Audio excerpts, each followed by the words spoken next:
Zaira me dice que no. Muy bien, estamos grabando. Esta es la sesión número 7 del curso Evangelismo Cristocéntrico. Vamos a comenzar de una vez con explicando que la sesión de hoy, la número 7, tiene que ver con el título, tiene como título ¿quién es el que añade miembros a la iglesia? ¿Quién añade miembros a la iglesia? Y aquí estamos en una conversación con Ehrlich Vázquez como una metodología pedagógica. Ehrlich me va a contestar, hermano, de forma así, como sin prepararte. ¿Cuál sería tu respuesta a esa pregunta? ¿Quién añade miembros a la iglesia? Ehrlich. Bueno, apelando a la memoria, pues la Biblia dice que el Señor, ¿verdad? Añadía cada día a la iglesia. Exactamente, exactamente. Gracias, Ehrlich. Otra pregunta, Ehrlich. ¿Cómo te sientes ahora que estás al frente de una obra? ¿Sientes presión por tener éxito? ¿Sientes presión por demostrar algo, por probar que realmente estás en capacidad de hacerlo? ¿Existe esa presión? Existe la presión por el compromiso con Dios, la responsabilidad de cuidar y atender de su pueblo, de sus ovejas. Siempre existe, la verdad es que sí, sí, sí existe, hermano. La verdad que sí. Muy bien, muy bien. Entonces, hermano, lo que queremos ver nosotros aquí enfocar es una situación que se da, por ejemplo, en el caso mío, Erlich, te voy a contar. Cuando yo comencé en el ministerio hace 50 años, yo pasé momentos de mucho desánimo porque equivocadamente creía que el éxito de la obra dependía de mí. Y eso me tomó tiempo descubrir que en realidad no depende de mí. Eh, Algo curioso pasó, ¿verdad? Pero después te cuento. No sé si esa experiencia vos la has tenido. No, definitivamente uno, yo creo que eso se alcanza con el tiempo, pero al principio uno cree que uno es el que tiene que hacer la responsabilidad, uno es el que tiene que añadir, es uno el que es uno mismo el que tiene que hacer las cosas y puede pasar, porque sinceramente sí, sí, sí, sí pasa, hermano, de que uno piensa que la obra depende de uno y si yo no lo hago, pues no va a pasar, no, no se va a hacer.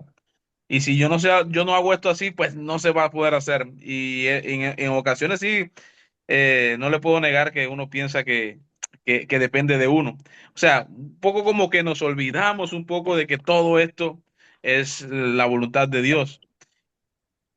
Claro, claro. Incluso, Erlich, a veces pasa que en la iglesia, aquí en Costa Rica, una vez un hermano me llamó por teléfono y me dijo, hermano Carlos, ¿quién está al frente de la iglesia de Cristo en Heredia? Y entonces yo le dije, hermano, pero ¿por qué hace esa pregunta? Y me dice, es que hermano, ahí en esa iglesia todo el mundo hace lo que le da la gana. ¿Cómo? ¿Qué significa? Este, ¿por qué me dice eso? Entonces, porque usted, para mí usted es el encargado y usted es el que debería poner orden en esa iglesia. Entonces, cuando el hermano me dijo eso, ¿verdad? Me entró esa idea que existe en algunos de que la iglesia necesita tener un encargado humano. Hasta existe ¿verdad? Ese concepto, ¿verdad? La iglesia, en ausencia de ancianos, tiene que tener un encargado humano. Llámese predicador, llámese evangelista, tiene que haber ahí un ser humano que es el encargado de la obra. Y analizando eso, pues en realidad, últimamente he visto que eso hay que revisar bien, ¿verdad? Porque en realidad le queda muy grande a uno el título de encargado. No creo que humanamente podamos estar a cargo de una obra. Es decir, Desde en la luego. mente del hermano que lo dijo, él cree que sí, que uno es como Moisés, que uno es como, ¿verdad? Como, qué sé yo, tal vez como Pablo, ¿verdad? Pero en realidad nosotros tenemos que redefinir nuestro rol y pensar más en términos de que el verdadero encargado, el que está a cargo en realidad, es el Espíritu Santo. Siempre Dios. Es el Espíritu Santo. Pero eso, para entenderlo, para eso es la clase de hoy, ¿verdad? Para eso, Amén. pero les cuento cuándo fue que comenzó a cambiar mi mentalidad. ¿Alguna respuesta a esto, Ehrlich, o Luis, tal vez, o Rolando? No sé, alguno de ustedes que les gustaría comentar al respecto. Desde luego, hermano, nosotros también tratamos entre nuestros estudios sobre la influencia que a veces entra del mundo y que algunos cristianos dejan que entren a la iglesia. Y el hecho ese precisamente de buscar un responsable, pero para que haga las cosas. No le toca a la membresía, le toca al líder, al predicador, le toca pues al ministro hacer esto y aquello. No me toca a mí, a mí lo que me corresponde, mi responsabilidad es venir a sentarme y escuchar. Y también tiene que ver con esto. También tiene que ver con esa persona, esa forma de ver las cosas, esa forma, esa mentalidad humana de librarse de responsabilidades. Porque no me toca a mí, sino que eso es del encargado. Para eso él está ahí. Sí, sí, hermano, eso, ¿verdad? Cuando se crea esa idea de que hay un varón encargado, eso crea falsas expectativas, crea una presión injusta sobre ese varón a quien se le considera encargado o predicador de la iglesia o evangelista, una presión injusta, porque él mismo se presiona sin darse cuenta y los miembros también lo presionan y entonces se establece una categorización donde este hombre es el encargado, por lo tanto, él es más responsable que yo de hacer que esto funcione, ¿verdad? Ese podría ser uno de los problemas que estemos teniendo. Y en el caso mío, yo estuve 25 años al frente, oiga bien, de la obra de la Iglesia de Cristo en Atillo, San José de Costa Rica.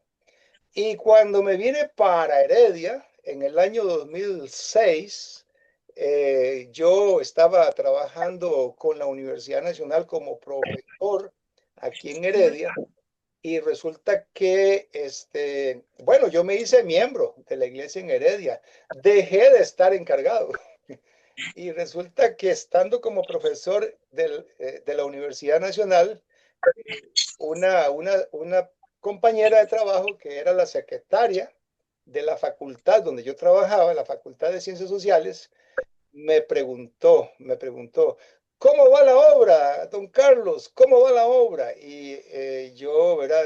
En ese momento le dije, bueno, lo que realmente estoy contento es que ya dejé de estorbarle a Dios. Esa fue mi respuesta. Ya, es decir, fue una respuesta inconsciente, ni siquiera me daba cuenta lo que estaba diciendo. Pero cuando yo le dije eso, ¿verdad? Sin pensarlo, fue inconsciente, me puse a pensar que los 25 años que estuve en Atillo, sí le estuve estorbando a Dios. Estuve estorbándole a Dios porque no había aprendido a dejar que fuera su obra. Creía que era mi obra. Por eso es importante que nosotros hagamos un cambio en la forma de ver la obra, de que en realidad la obra, nosotros no somos los que estamos a cargo. Sí tenemos ciertas responsabilidades, pero el éxito no depende de nosotros humanamente. Y eso es lo que vamos a tratar de comprender hoy. Vamos a preguntarle a Rolando. Rolando, ¿estás ahí? ¿Me estás oyendo, Rolando? Rolando, dinos, ¿qué pasa? No, no estamos escuchando, hermano. Tenemos la señal, viene y se va, viene y se va. Oímos algunas cosas. Ok, ok, no, voy a cambiar entonces de equipo. Un momentito. Vamos a poner aquí otro equipo. Ya casi. Ahora sí. Vamos a ver aquí. Estoy poniendo otro micrófono. Ahora sí me escuchas, Rolando. Ahora sí me escuchas.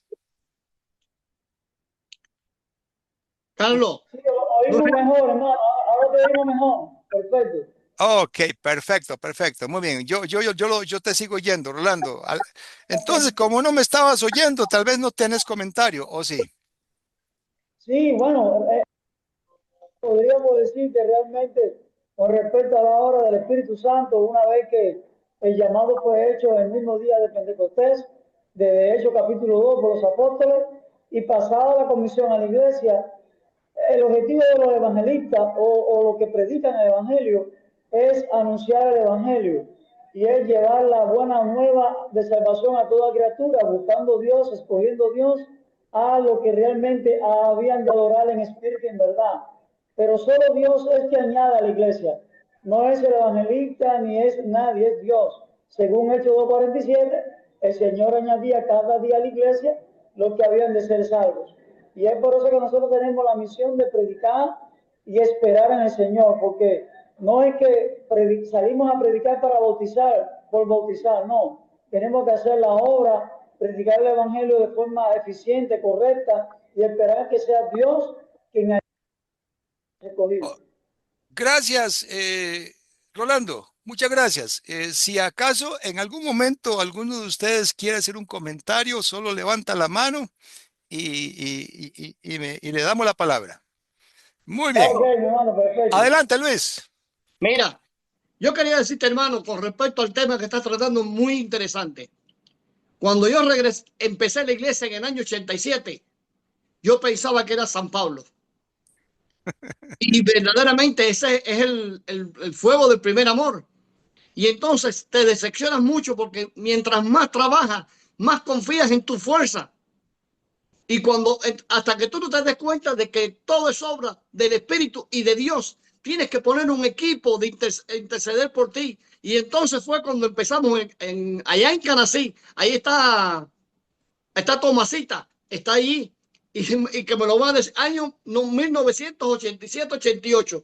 Y hermano, cuando empezaron esos ancianos a interceder y empezábamos a trabajar y a visitar, quiero decirte que fue cuando la obra empezó a prosperar, pero no cuando uno se empeñaba en que saliera de uno, porque si no, no hay un plan divino.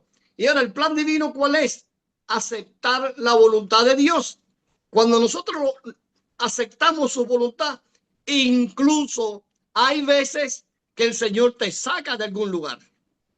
Yo estaba Claro. enamorado de Santa Cruz del Norte, muy enamorado, me encantó, tengo un apartamento todavía allí. Sin embargo, el Señor me sacó de allí, me fui para Santa Clara y quiero decirte que estando en Santa Clara es cuando pude ver la mano de Dios actuando. Amén. Pero estando en Santa Cruz es imposible. Sin embargo, Santa Sí. Cruz era el lugar ideal, bello, un pueblo chiquito frente al mar. Todo el mundo me conocía en ese pueblo y yo conocía a todo el mundo, pero no era eso lo que el Señor tenía para mí. El Señor tenía para mí preparado lo que estamos viviendo hoy con estos hermanos y no para que fuera yo, sino para que fuera Rolando, para que fueran cada uno de los hermanos allá. Mi tarea Amén. como padre, ellos son mis hijos en el espíritu. Los Claro. graduaron en el año 2007 y ahora es que venimos hace 2 años que interconectamos de nuevo. Y es muy lindo ver como padre y como abuelo, ver a tus hijos y a tus nietos y los gozamos. Y yo me gozo en la obra que ellos hacen más que en lo que yo pueda hacer. Y ese es el plan de Dios, hermano. Gracias, gracias Luis, gracias por contribuir. A mí me pasó parecido en Atillo. Recuerdo que yo en Atillo al comienzo yo estaba muy estresado, muy ansioso. Incluso fui a dar al hospital con una úlcera sangrante, un sangrado digestivo, porque era tanta la presión que yo me imponía a mí mismo que cuando las cosas no salían como yo quería que salieran, entonces había mucha frustración y había conflictos con otros hermanos que eran compañeros del mismo equipo de misioneros ahí en Atillo. Este, un momentito, vamos este, eh, no, creo que está ahí en la sala, por ahí debe estar. Entonces resulta que eso fue muy duro para mí porque fui a dar al hospital y casi, ¿verdad? Me tienen que cortar un pedazo de un intestino porque estaba, ¿verdad? Con una úlcera. Pero gracias a Dios, con el tiempo fui entendiendo. Yo creo que el punto de inflexión fue en el año 2010, cuando hace 15 años, ¿verdad? Que llego ahí a ese lugar donde estaba trabajando con la Universidad Nacional. Y entonces me hacen esa pregunta, ¿cómo va la obra? Y ahí dije yo, la obra, lo más importante es que ya dejé de estorbarle a Dios. Y también recuerdo que en esos tiempos yo estaba leyendo un libro muy importante que escribió un autor muy famoso llamado Max Lucado. Y el título del libro muy sencillo, ¿eh? Oiga el título del libro, No se trata de ti. Oiga bien, no se trata de ti. Ese era el título del libro. Empiezo a leerlo y me doy cuenta que yo estaba presionándome porque yo creía que la obra se trataba de mí. Es decir, la obra que estaba haciendo yo, el éxito de ella era algo que yo necesitaba. En otras palabras, inconscientemente estaba buscando validación a través de la obra. Quería demostrar quién era yo por medio del éxito que la obra tuviera, la obra que yo estaba haciendo. Cuando yo leo el libro, que el libro dice, no se trata de mí, no se trata de mí, Max Lucado hace un recorrido por toda la Biblia y con ejemplos muy prácticos le hace ver a uno cómo uno está engañado creyendo que estar en el reino tiene que ver con uno, tiene que ver con, o sea, que tiene que ver con que a uno le den gloria, con que a uno le den reconocimiento. Es decir, la errónea idea de que lo que estoy haciendo es para yo ser reconocido. Es decir, la famosa vanagloria, ¿verdad? La vanagloria de la vida es lo que estaba, ¿verdad? En mí. Cuando leo ese libro me doy cuenta del gran error que estaba cometiendo. No, la obra no tiene que tener éxito para mí. El éxito que la obra tenga es para el Señor y de Él depende que tenga éxito. En realidad, de mí lo que el Señor pide es fidelidad. Y para eso vamos a leer un pasaje para entender más de lo que estamos hablando. Le voy a pedir al hermano Alder Núñez. Alder Núñez, tienes el micrófono, lo puedes encender y te buscas un pasaje. ¿Tienes a mano la Biblia? Tal vez. Sí, hermano, muchas bendiciones. Un gusto saludarles y estar aquí con ustedes escuchándoles. Sí, con Gracias, todo gusto, Alder. hermano. Con todo gusto. Adelante.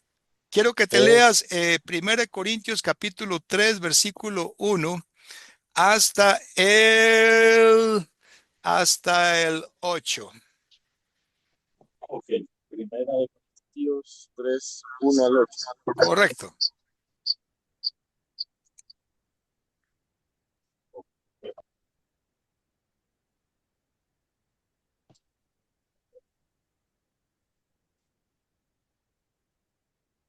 Estamos esperando a Alder Núñez de Honduras para que nos oiga, para que nos lea 1 Corintios capítulo 3, versículo 1 al 8.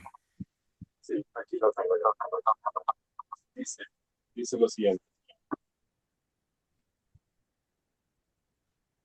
De manera que yo, hermanos, no pude hablarles como a espirituales, sino como a carnales, como a niños en Cristo. Os di a beber leche y no vianda, porque aún no eran capaces, ni son capaces todavía, porque aún son carnales. Pues habiendo entre vosotros celos, contiendas y disensiones, no son carnales, no, ¿acaso no son carnales y andan como hombres? Porque diciendo el uno, yo ciertamente soy de Pablo, y el otro, yo soy de Apolo, no son carnales. ¿Qué pues es Pablo y qué es Apolo? Servidores por medio de los cuales habéis creído. Y eso según lo que a cada uno concedió el Señor. Yo planté, Apolo regó, pero el crecimiento lo ha dado Dios. Así que ni el que planta es algo, ni el que riega, sino Dios, que da el crecimiento. Y el que planta y el que riega son una misma cosa, aunque cada uno recibirá su recompensa conforme a su labor. Muy bien, muchas gracias, Alder. Voy a pedirle a Rolando, por favor, que se lea el versículo 9 hasta el versículo 15. Rolando, activar micrófono, por favor. Oh, creo que Rolando se salió. Lo sacó el sistema, Rolando. Muy bien. Siguiente, hermano. Adelante, ¿quién lo va a leer? Primera de Corintios capítulo 3, versículos 9 al 15.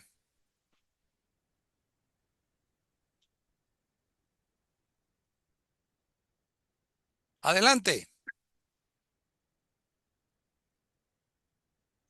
Bueno, aparentemente. ¿Listo?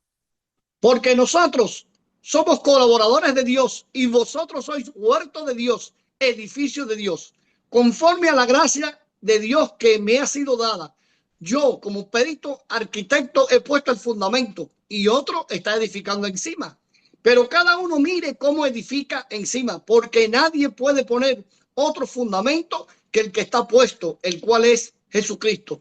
Si alguien edifica sobre este fundamento con oro, plata, piedras preciosas, madera, heno u hojarasca, la obra de cada uno será evidente, pues el día la dejará manifiesta, porque por el fuego será revelada, y la obra de cada uno, sea la que sea, el fuego la probará. Si permanece la obra que alguien ha edificado sobre el fundamento, él recibirá recompensa. Si la obra de alguien es quemada, él sufrirá pérdida, aunque el mismo será salvo, pero apenas como por fuego. ¿No sabéis que sois templo de Dios y que el Espíritu de Dios mora en vosotros? Gracias, Luis. Hasta ahí está bien la lectura. En realidad, ¿qué es lo que estamos haciendo aquí? Lo que estamos es tratando de comprender la centralidad de un versículo. Este versículo o dos versículos, el versículo de 1 Corintios capítulo 3, versículo 7, dice así: ni el que planta es algo, ni el que riega, sino Dios que da el crecimiento. Repito, ni el que planta es algo, ni el que riega, sino Dios que da el crecimiento. ¿Por qué se ve Pablo en la necesidad de explicarle a los corintios que quien importa, quien realmente amerita que se tome en cuenta y con quien nosotros necesitamos estar, es con el que da el crecimiento? Es con él, no es con el que riega, no es con el que planta, sino con el que da el crecimiento. Es en ese en quien necesitamos poner los ojos. ¿Por qué Pablo se ve en la necesidad de decirle eso a los corintios? Díganmelo ustedes, por favor, algún participante. Parece muy obvio, ¿verdad? Pero no importa, díganlo. Es para que sea interactivo esto. ¿Alguien quiere participar?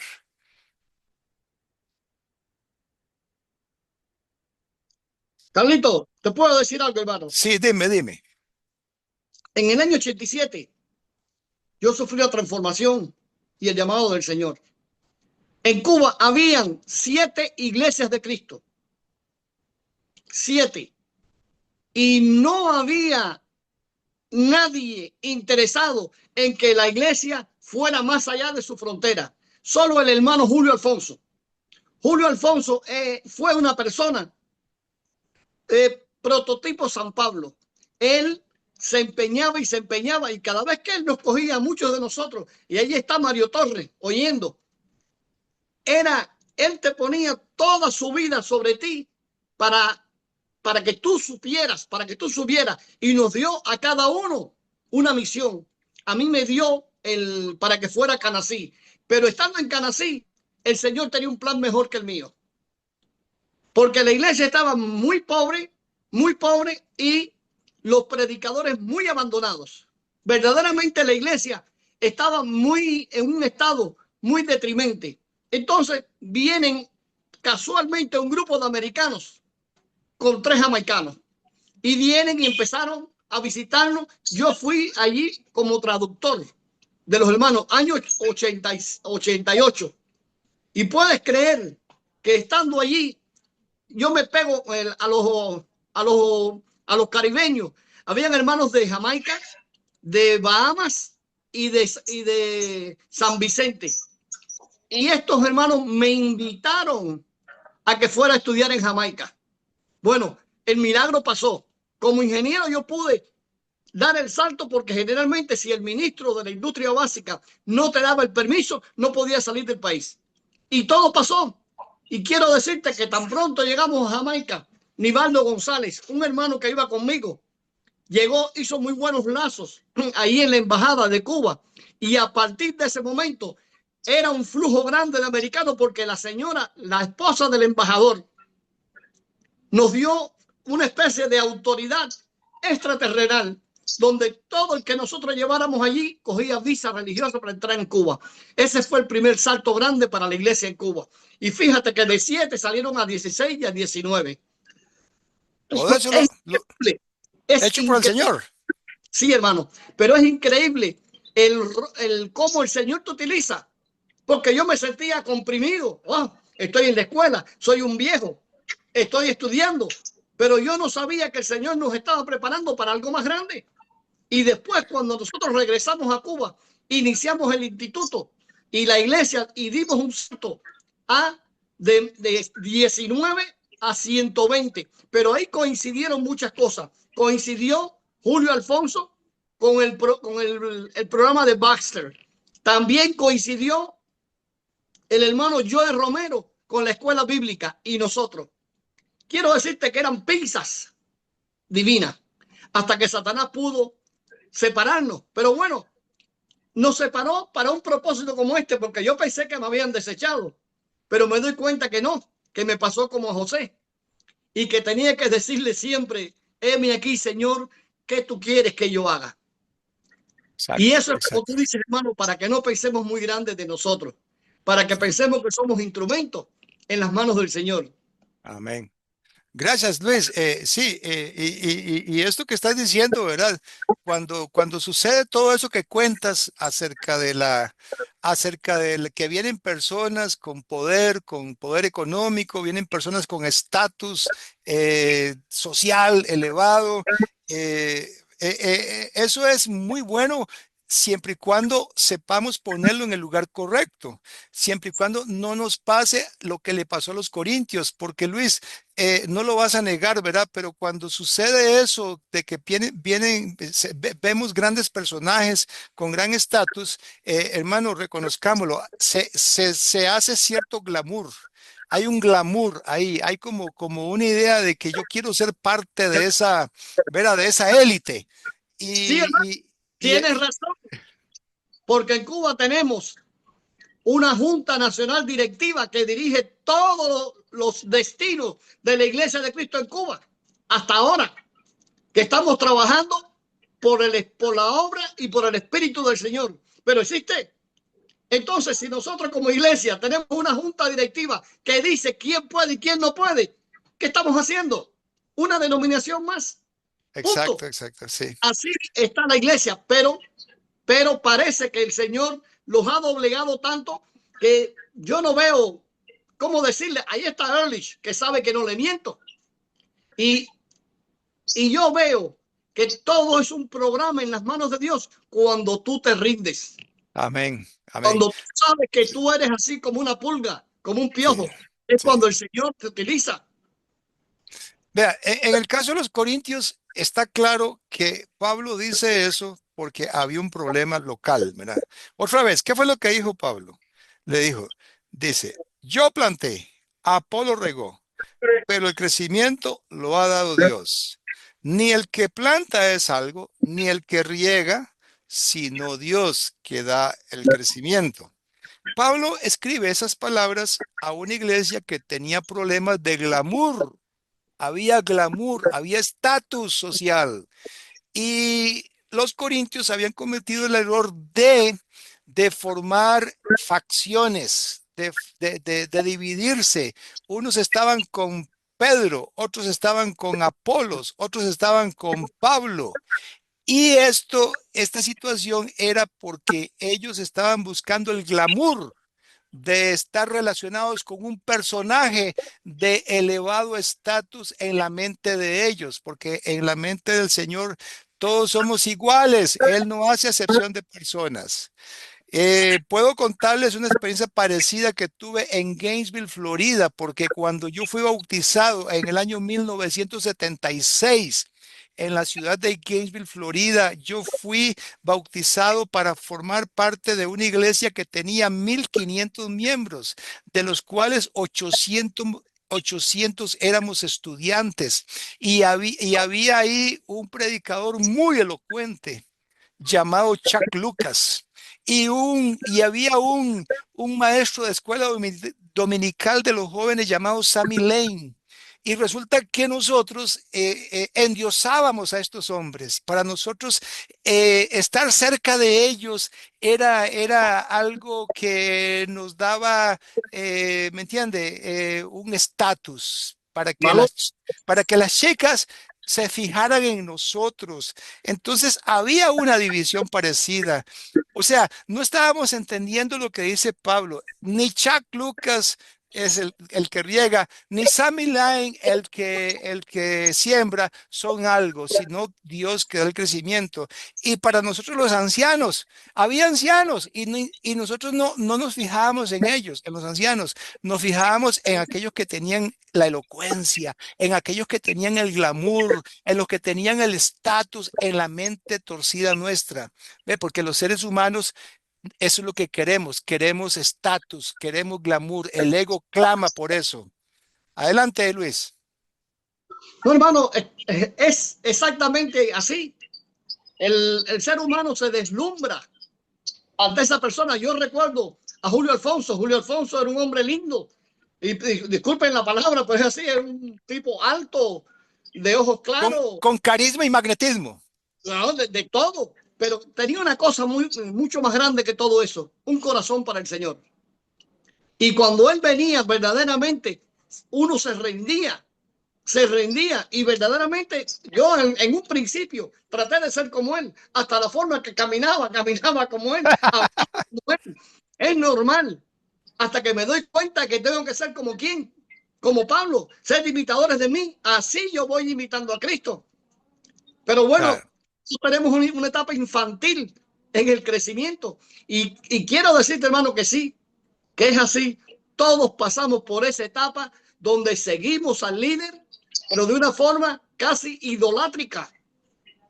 Y vea cómo Pablo los critica, les dice, no pude hablaros como espirituales, sino como a carnales, como a niños en Cristo.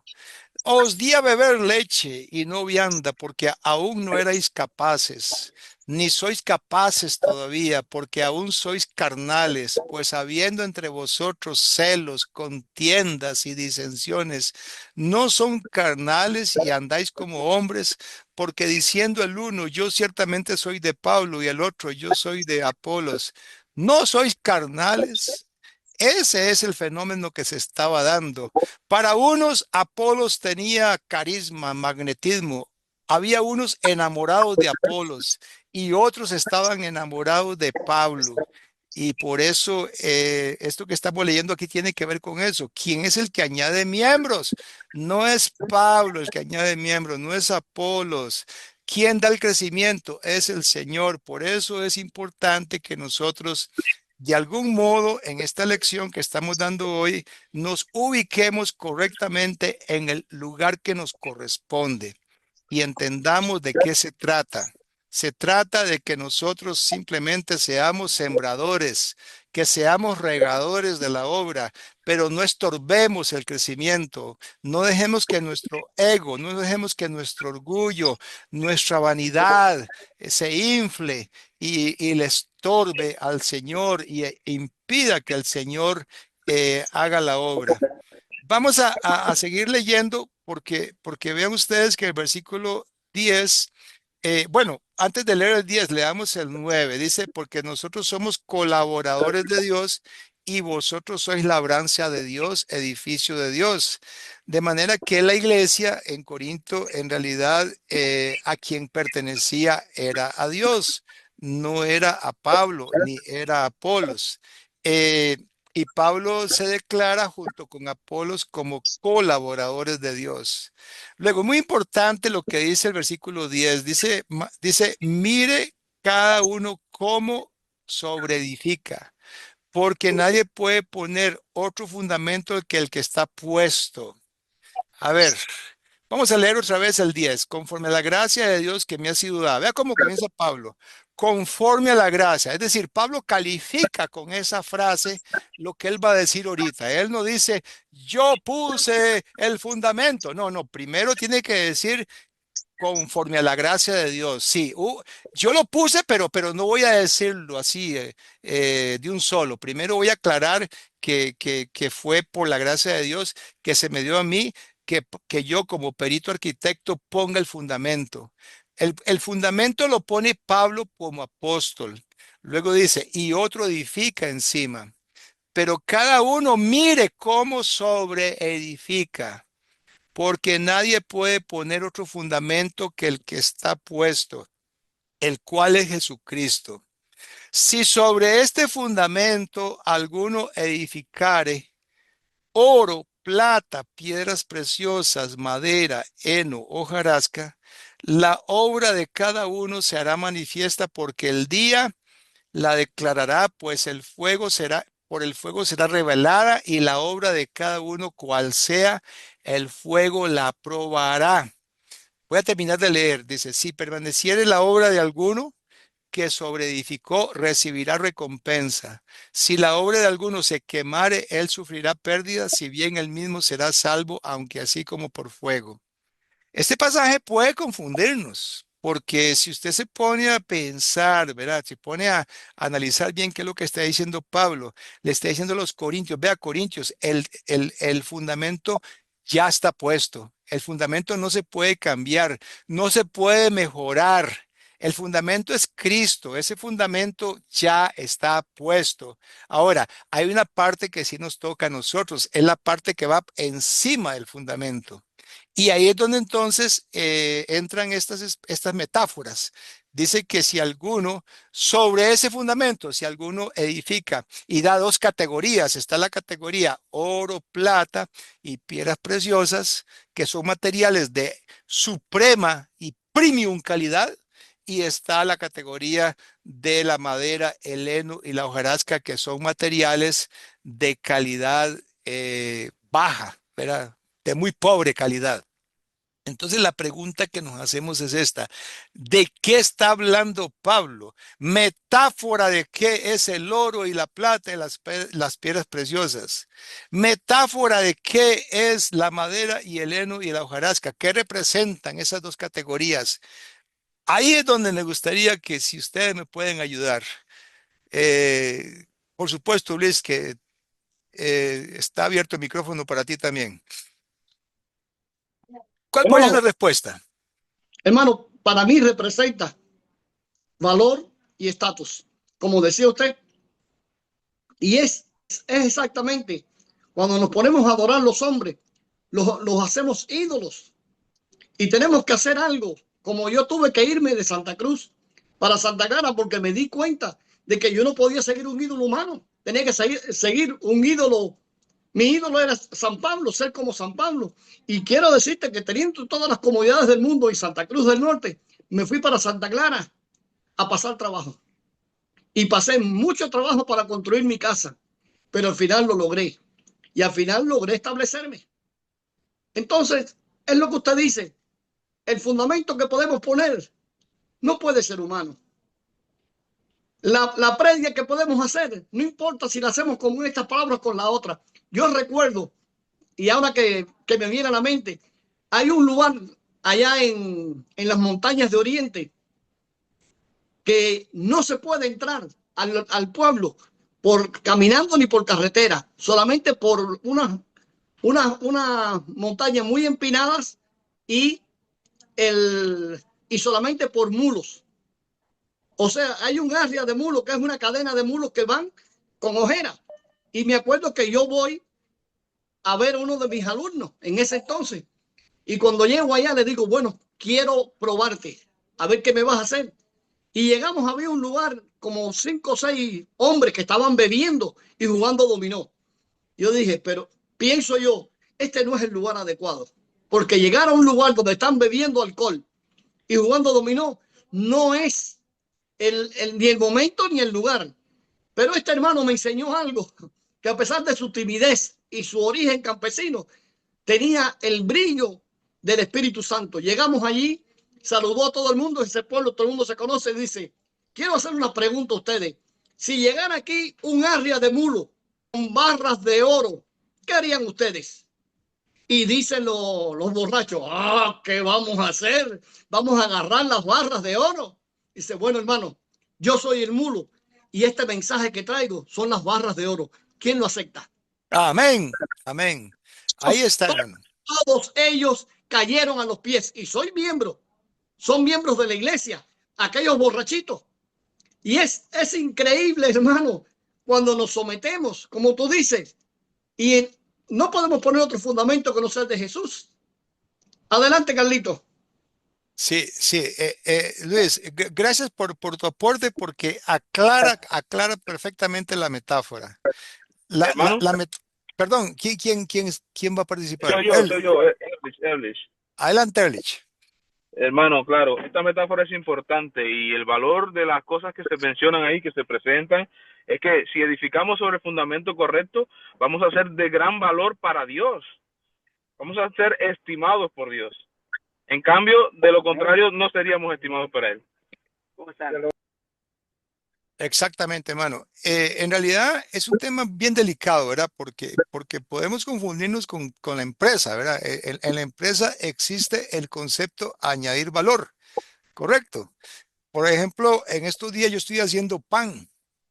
Estoy haciendo pan, ¿verdad?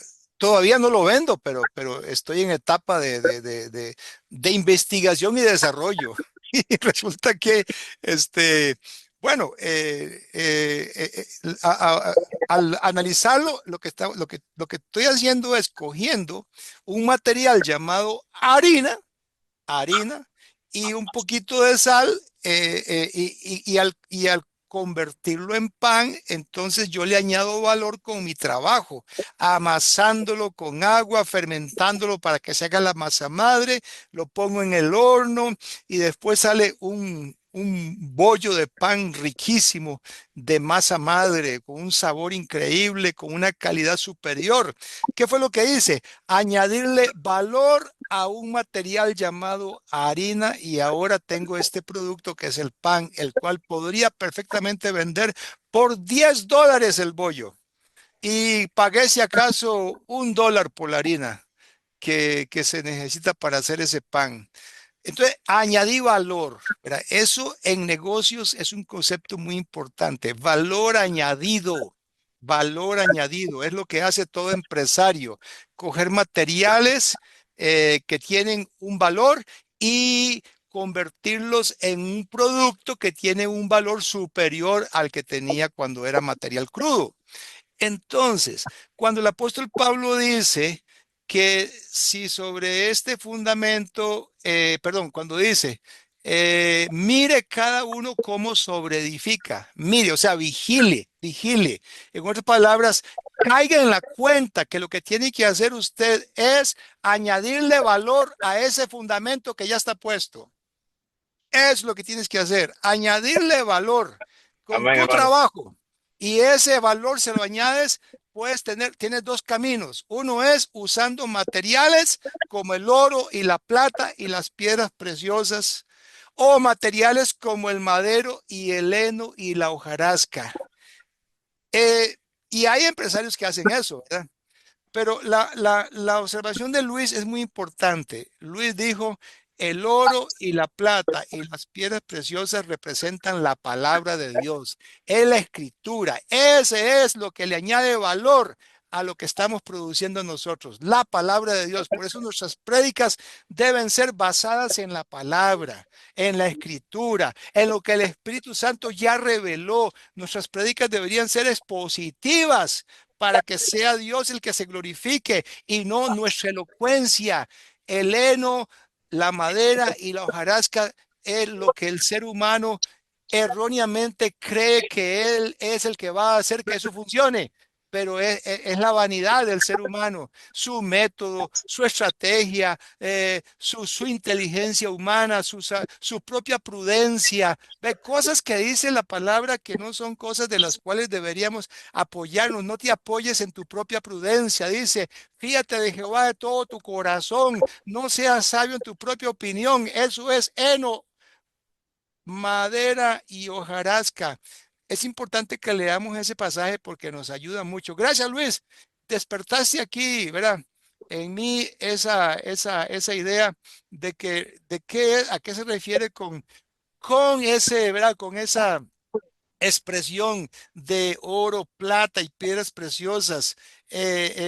Lo tenemos aquí ya le voy a decir, Proverbios capítulo 3, versículo 5.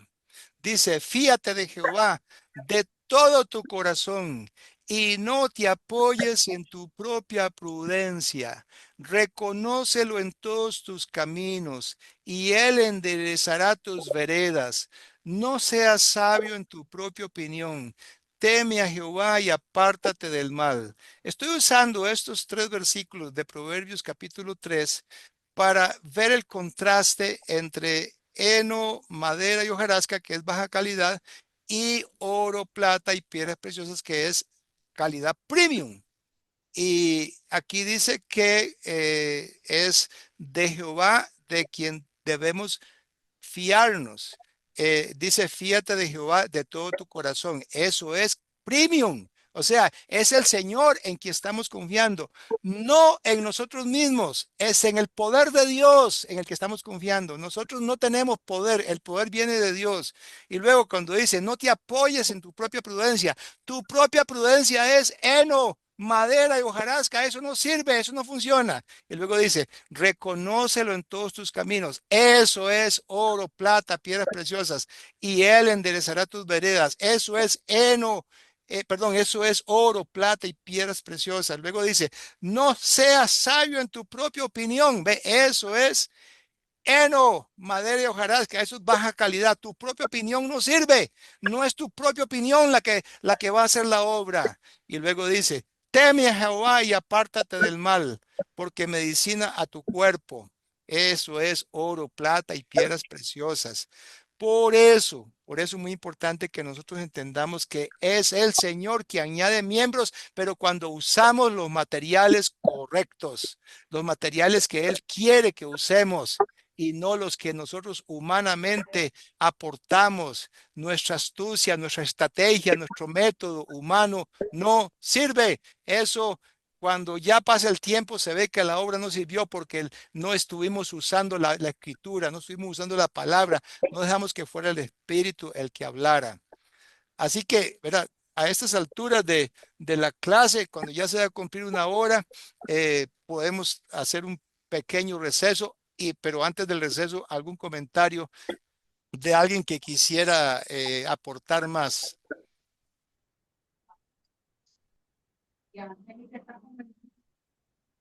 Rolando, ¿cómo estás? Te oigo estás muy callado. ¿Y tu grupo cómo está? Cuéntenos, ¿cómo está ese oro y esa plata y esas piedras preciosas ahí adelante?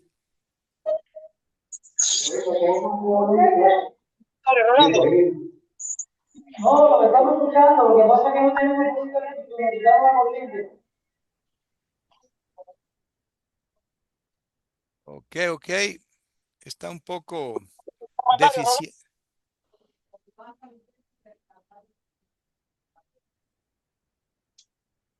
Bueno, Rolando, no te escuchamos. Ok, no hay problema. Entonces, chicos, yo sigo, yo no tengo problema, yo puedo seguir, ¿verdad? Porque si hacemos un receso nos podemos enfriar. Sí, hermano, mejor seguimos. Mejor seguimos, ok, perfecto. Perfecto. Muy bien, entonces lo que voy a hacer ahora es explicarles que el capítulo 7, ¿verdad? La sesión 7 tiene un material y este material se va a publicar. Ya está escrito el capítulo. El capítulo tiene varios apartados y el primero de ellos, el primer apartado del capítulo, voy a verlo, dice, bueno, el título es ¿Quién es el que añade miembros al cuerpo de Cristo? porque nosotros, cuando, verá, como obreros de las cosas de Dios, como líderes de la iglesia, nosotros siempre nos preguntamos, ¿qué vamos a hacer para hacer crecer la iglesia?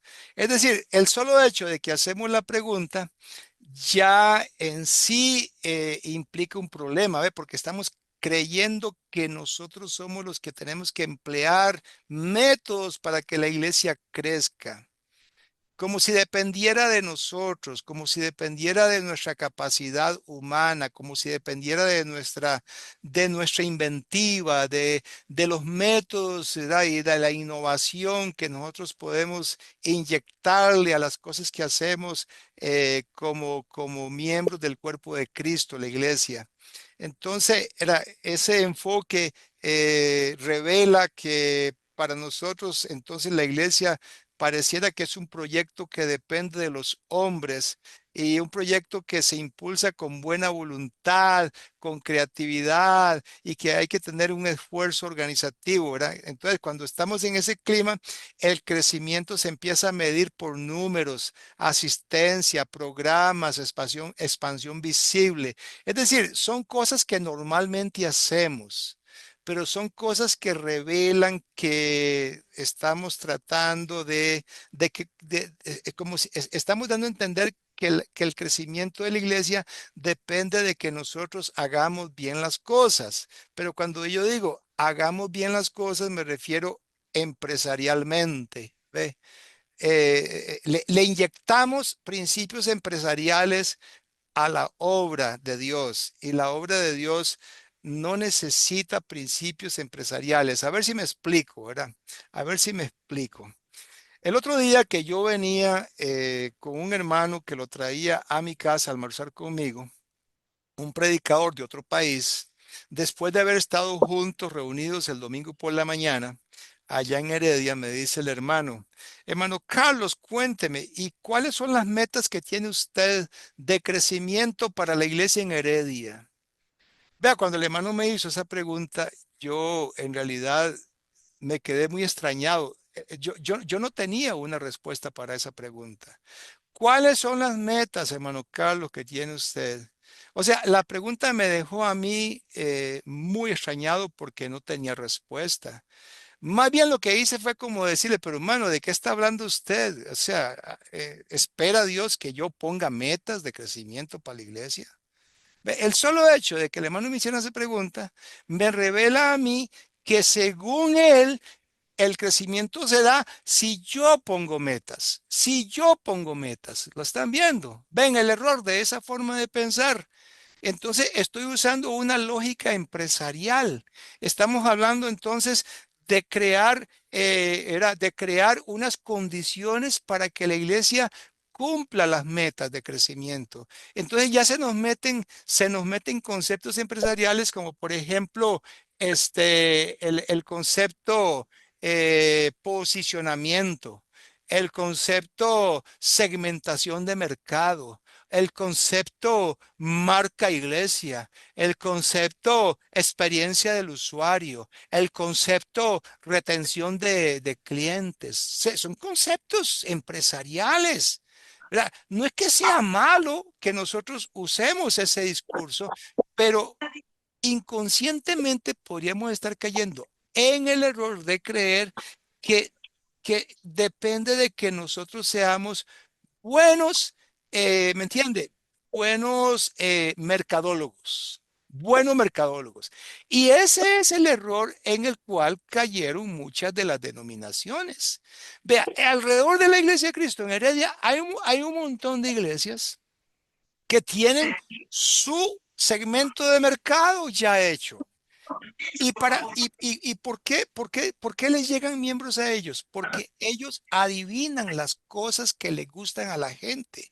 Entonces, los domingos lo que hacen es un programa de culto, si se le puede llamar culto a eso, que haga que la gente le guste estar ahí el domingo congregándose. Eso se llama experiencia del usuario.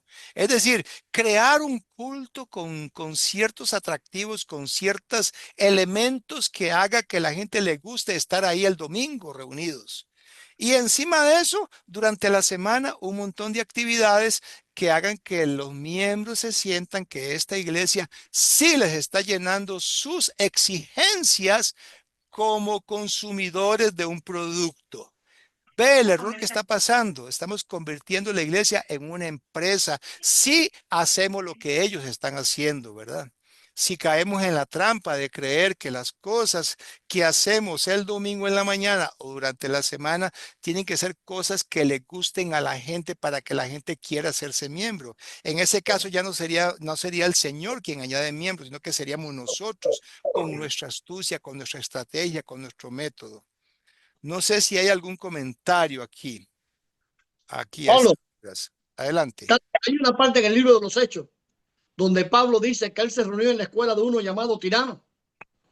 Y como resultado, el evangelio creció en todas esas partes. Hoy tenemos lo que es el evangelio de la prosperidad. Hoy tenemos esas iglesias de predicadores muy famosos que te prometen que vas a ser rico si haces esto, aquello. Entonces están tan lejos del Señor, pero tan lejos, que cuando tú te pones a hablar con esas personas, es como tú dices, son un producto del mercado, no son cristianos, no viven como cristianos, no se proyectan como cristianos. ¿Qué pasa? Mira bien a tú oyes. Simplemente, y es lo que tú dices, hermano. Es muy, muy importante que nos veamos siguiendo el evangelio de Jesús. Sencillo. Ahora, cuando este evangelio es predicado, como pasó en este grupo, esa parte del Asia, todo el mundo, todo el pueblo conoció del evangelio. Es lo que estamos haciendo en Cuba. Estamos enseñando, estamos preparando y queremos tener el propósito de expandir todo el evangelio a la nación. Ese es el propósito de Eddie y es el propósito de cada uno de nosotros y el tuyo también. Pero Amén. el sencillo evangelio de Jesús, predicando el evangelio de Jesús. Atraer la gente usando elementos legítimos. Sí, hermano. ¿Verdad? Ahora mismo nosotros llevamos para ahí unas cositas, pero estoy enfocado en los niños. ¿Qué pasa? Los niños aquí en las iglesias, veo muchas cabezas grises aquí en los estados, pero sin embargo nosotros tenemos que crear el fundamento de los nuevos líderes y para eso es que estamos estimulando. Y hay muchas personas que me siguen, como la hija de Rolando, como Seida, como Viviana. Cuando llegamos allá con proyectores, con aparaticos de estos de karaoke, para proyectarles películas a los niños, obra de Yamirelis Copello.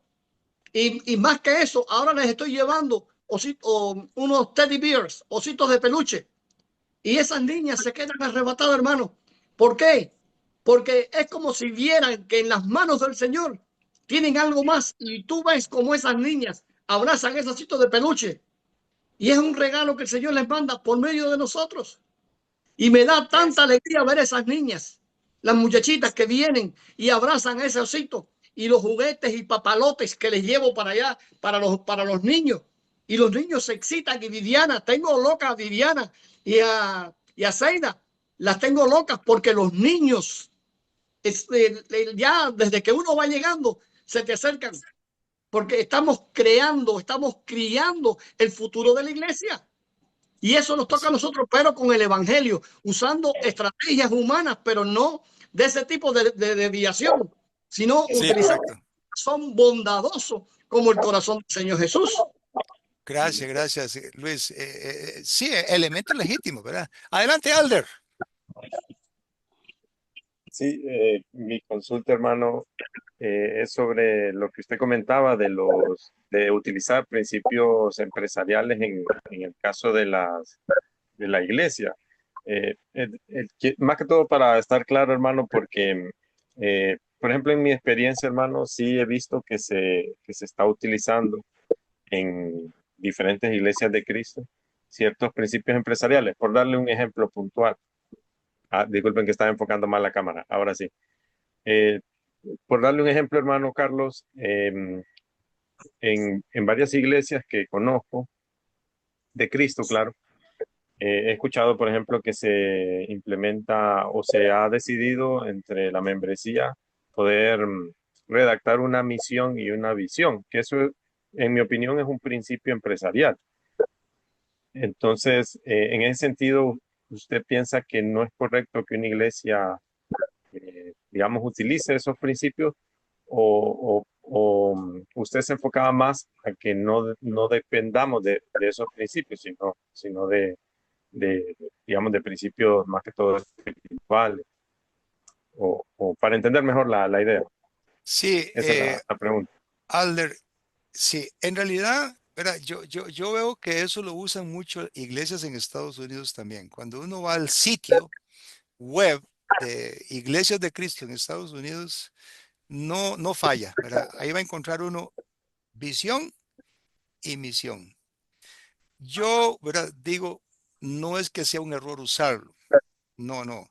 Está perfecto. Usemos la visión, usemos la misión. Son principios empresariales muy buenos y hay que, ¿verdad? Y hay que reconocer que esos principios vienen de la Escritura. Esos principios vienen de la Escritura porque fue Cristo el que inventó el concepto misión. Fue Cristo cuando dijo, yo vine a buscar y a salvar lo que se había perdido. Ahí está la misión. Y cuando él dijo, levantar la vista, dice, mire, los campos están blancos para la siega. Eso es visión, ¿verdad? Abran los ojos, vea, dense en cuenta, dice, la mies es mucha, mas los obreros pocos. Rogad al Señor de la mies que envía obreros a la mies.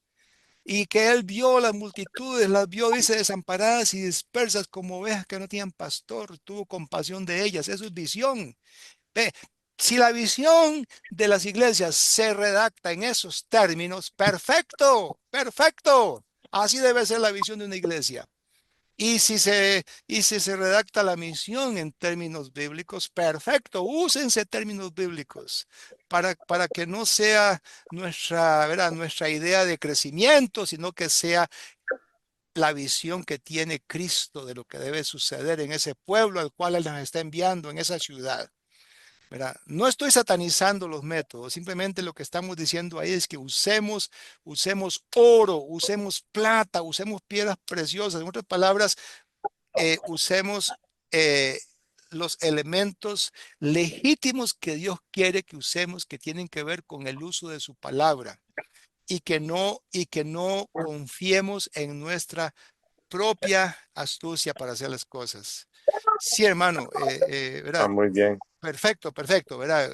Está bien, usemos estrategias de crecimiento, hagamos innovación, mejoremos el local, mejoremos, ¿verdad? Proyectemos, hagamos una campaña, hagamos campaña, no hay problema, ¿verdad? No hay problema. Recuerdo una vez al del que estaba en Baxter, yo en un panel ¿verdad? Donde nos estaban haciendo preguntas a mí y a otros hermanos que me estaban acompañando y en el año 2018, hermano, y me hicieron una pregunta para la cual no estaba preparado.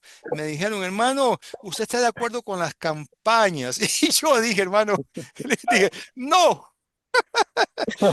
Fue un grave error eso, hermano, ¿verdad? Porque dejé un mal sabor, ¿verdad? En realidad no hay problema, hagamos campaña, pero hagámosla legítima, ¿verdad? Y creo que Jorge, perdón, ¿quién está hablando? Nérida, Nérida, ¿estás hablando? Bueno, muy bien. Entonces resulta que yo en ese momento, después de que cometí el error de decir así un no tan tajante, ¿verdad? Sin matizarlo, ¿verdad? Lo que debía haber dicho fue esto. No, hagamos campaña, pero cuando lo hagamos tengamos algo que ofrecer, ¿ve? ¿Entiende? O sea, sí, las campañas hay que hacerlas, pero que cuando la gente llegue, diga, aquí hay gente verdadera, aquí hay gente convertida, gente que da testimonio. Porque si no hay testimonio de los miembros locales, si no hay oro, si no hay plata y piedras preciosas entre los que ya están convertidos, entonces, hermano, la gente que venga nueva, por más campaña que hagamos, no le va a servir. Primero tengamos nosotros resuelto nuestra propia situación, ¿verdad? Que los resultados de transformación, los frutos del Espíritu se estén dando en los miembros que ya estamos ahí, para que entonces pretendamos hacer campaña, para que para que la gente que llegue entonces tenga algo que ver, tenga algo de lo cual convencerse. Esto vale la pena porque ahí se ve las personas son santas, se ve que son personas amorosas, se ve que son personas que realmente imitan a Cristo en la forma de actuar y en la forma de ser. Excelente, excelente, Gracias por la hermano. pregunta, hermano. ¿Algo más? No, estoy claro. Muchas gracias, hermano. Ok, hermano. Muy bien, gracias, hermano. Entonces, hermanos y hermanas, ¿verdad? Lo que estamos diciendo nosotros es que necesitamos aprender a usar elementos de manera que sea Dios el que añade, que sea Dios el que haga el crecimiento y no seamos nosotros con nuestras estrategias humanas. Muy bien, ahora vamos a pasar a usar otro pasaje, vamos a usar otro pasaje que está en Primera de Corintios, capítulo 12, versículo 18. Repito la cita, Primera de Corintios, capítulo 12, versículo 18. Son las 5:13 aquí en Costa Rica. Llevamos una hora, un poquito más de una hora. Pero no importa, podemos seguir. Si hay alguna pregunta ahorita, algún comentario, siéntanse con toda libertad. Parece que Rolando está teniendo problemas porque como que el sistema lo está sacando, como que está in and out, Rolando. Bueno, vamos a leer ahora, dije yo, 1 Corintios capítulo 12. Repito la cita. Voy a buscar Corintios, primera epístola a los Corintios, capítulo 12. Capítulo 12. No, no me quiere salir. 1 Corintios, ajá. Ya casi llegamos ahí. Versículo 18. Tal vez alguien lo puede leer. Sí, 12, 18, Carlito. 12 y 18, sí, por favor, Luis. Pero ahora Dios ha colocado los miembros del cuerpo a cada uno de ellos como Él quiso. Muy bien, perfecto, perfecto. Entonces, aquí estamos nosotros. Es el Señor quien organiza el cuerpo. Claro, claro. Y es muy interesante lo que dice, ¿verdad? Porque aquí está hablando de una dinámica que nosotros casi no entendemos, ¿verdad? Porque si leemos más atrás, repito la cita, 1 Corintios capítulo 12, el versículo 12 dice, así como el cuerpo es uno, oiga bien lo que dice, así como el cuerpo es uno y tiene muchos miembros, pero todos los miembros del cuerpo, siendo muchos, son un solo cuerpo. Oiga bien, un solo cuerpo. Así también Cristo. Cristo es un solo cuerpo. Y el cuerpo de Cristo es la iglesia. Dice, porque por un solo espíritu fuimos todos bautizados en un cuerpo, sean judíos o griegos, sean esclavos o libres, y a todos se nos dio a beber de un mismo espíritu. Además, el cuerpo no es un solo miembro, sino muchos. Si dijera el pie, porque no soy mano, no soy del cuerpo, por eso no será del cuerpo. Y si dijera la oreja, porque no soy ojo, no soy del cuerpo, por eso no será del cuerpo. Si todo el cuerpo fuese ojo, ¿dónde estaría el oído? Si todo fuese oído, ¿dónde estaría el olfato? Mas ahora, el pasaje clave, oiga bien, mas ahora Dios ha colocado los miembros, cada uno de ellos en el cuerpo como Él quiso. Es obra de Dios. Ubicarse de cada miembro en el cuerpo tiene que ser obra de Dios, tiene que ser como Él quiso, no como nosotros queremos, sino como Él quiso. Dice el versículo 19, porque si todos fueran un solo miembro, ¿dónde estaría el cuerpo? Pero ahora son muchos los miembros, pero el cuerpo es uno solo. Ni el ojo puede decir a la mano, no te necesito, ni tampoco la cabeza, los pies, no tengo necesidad de vosotros. Antes bien, los miembros del cuerpo que parecen más débiles son los más necesarios, y aquellos del cuerpo que nos parecen menos dignos, a estos vestimos más dignamente, y los que en nosotros son menos decorosos se tratan con más decoro. porque los que en nosotros son más decorosos no tienen necesidad, pero Dios ordenó el cuerpo, dando más abundante honor al que le faltaba, para que no haya desaveniencia en el cuerpo, sino que los miembros todos se preocupen los unos por los otros, de manera que si un miembro padece, todos los miembros se duelen con él, y si un miembro recibe honra, todos los miembros se gozan con él. Vosotros sois el cuerpo de Cristo y miembros cada uno en particular. A unos puso Dios en la iglesia, primero apóstoles, luego profetas, los terceros maestros.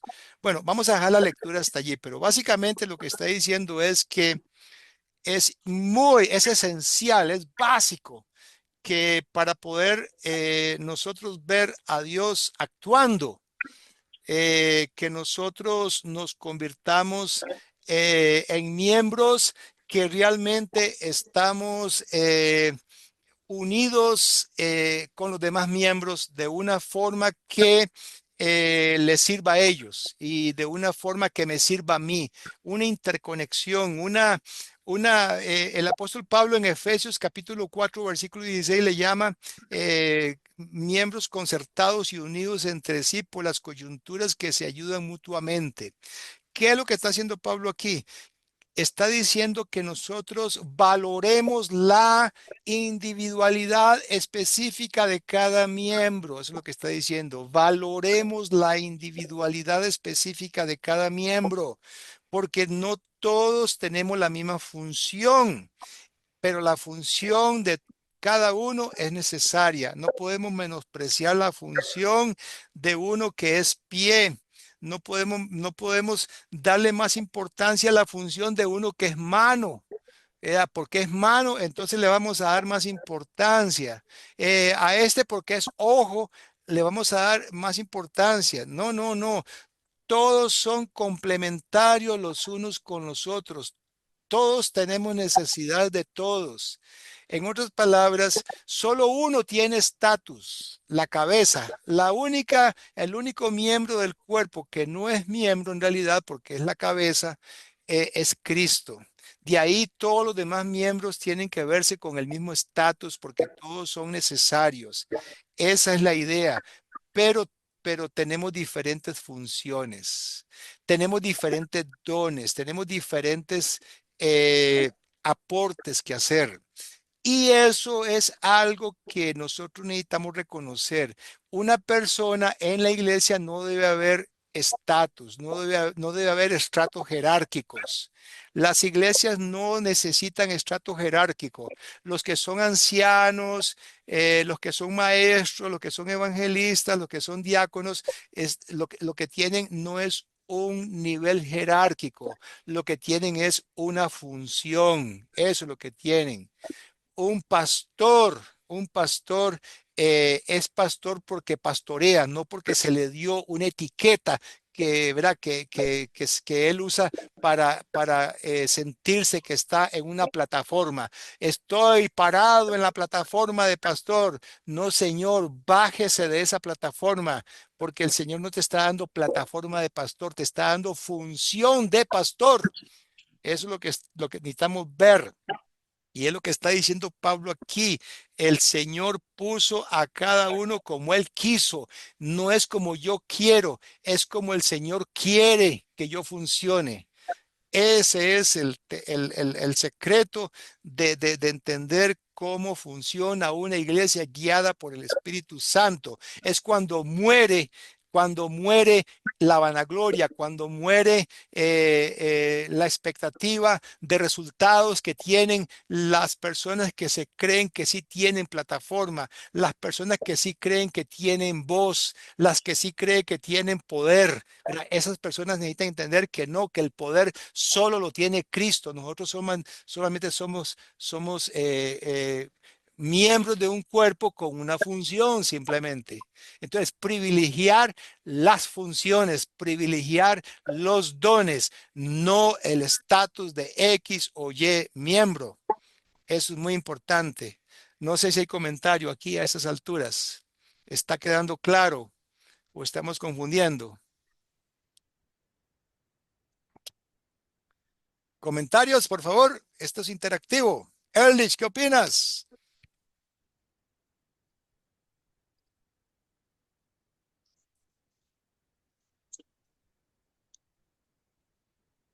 No, no hay problema, podemos esperar a que haya ahí una opinión.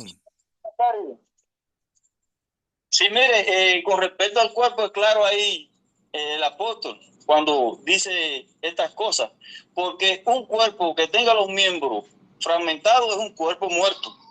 Por lo tanto, el cuerpo debe estar concatenado, unido, para que funcione armónicamente. ¿Me entiendes? Ese es mi punto de vista, lo que quería comentar, porque un cuerpo con los miembros separados es como entrar a una morgue y ver un cuerpo descuartizado. Y eso no es lo que Dios quiere. Quiere que su cuerpo, porque nos usa el cuerpo como nosotros, seres humanos, nos hizo a imagen y semejanza de Dios. Así también es el cuerpo de Cristo, perfecto, porque la cabeza es Cristo. Y cada miembro tiene su función. ¿Me entiendes? Por ejemplo, la mano. Si usted a una mano lo pincha, esa mano rápidamente reacciona. ¿Pero por qué? Porque está concatenada con la cabeza, con todo el sistema nervioso que le ayuda a ese reflejo que va a efectuar. Entonces, que no esté dispersado. Exacto, Ehrlich, muchas gracias. Yo no sé si ustedes han podido observar un fenómeno que se da, bueno, por lo menos en la iglesia de la cual yo soy miembro, donde yo predico, en Heredia, ahí lo observo, este fenómeno. Hay miembros de la iglesia que uno los ve que llega cada domingo, ¿verdad? O puede ser que no lleguen cada domingo, pero cuando llegan, uno puede ver que ellos no se sienten identificados. Ellos no se sienten que pertenecen. Es decir, el sentido de pertenencia es muy reducido. No sienten que están encajando, no sienten que están concatenados, como dice Ehrlich, ¿verdad? Con el resto de los miembros que están reuniéndose ese domingo por la mañana. Y hay otros miembros que sí se sienten concatenados, sí se sienten conectados, se sienten validados, se sienten importantes. Es algo muy normal, es normal que pase eso, pero es importante analizarlo. ¿Qué será lo que le está pasando a esos miembros que se automarginan? Ellos se automarginan, ellos se quedan ¿verdad? En la periferia, no están realmente sintiéndose ¿verdad? Que pertenecen. El sentido de pertenencia de ellos es muy reducido. Eh, la química que ve que se da entre otros miembros no se da con ellos. Ellos quedan como marginados. Entonces, yo le podría decir que hay una expresión que estoy usando que es que no se sienten iglesia. Son miembros que no se sienten iglesia. Ellos no son iglesia en realidad. Para mí, lo que son participantes de un evento dominical. Eso es lo que son. Ellos llegan para participar del evento, para estar pasivamente ahí presenciando a unos protagonistas que están llevando a cabo algo para que él, ¿verdad? Le interesa, algo que le interese a él, ¿verdad? Entonces va porque le interesa observar, pero su participación es casi nula, es pasiva. Entonces, ¿qué es lo que está pasando con estos miembros que no están concatenados, que no tienen vínculo orgánico como miembro de un cuerpo? ¿Qué es lo que está pasando con ellos? Bueno, que estos miembros todavía posiblemente eh, no se les ha restaurado de forma completa. Roxana y yo estamos trabajando en estos días con una chica que se bautizó hace 10 años en otra congregación, la bautizaron. Ella es profesional, está trabajando con una empresa, está a cargo de un grupo de empleados, ella es la supervisora de los empleados. Y resulta que esta chica, ¿verdad? Le vamos a poner el nombre Rosa. Resulta que con Rosa tenemos ya 3 sesiones, Roxana y yo, de estudio de la palabra, y nos dimos cuenta que ella ya era bautizada.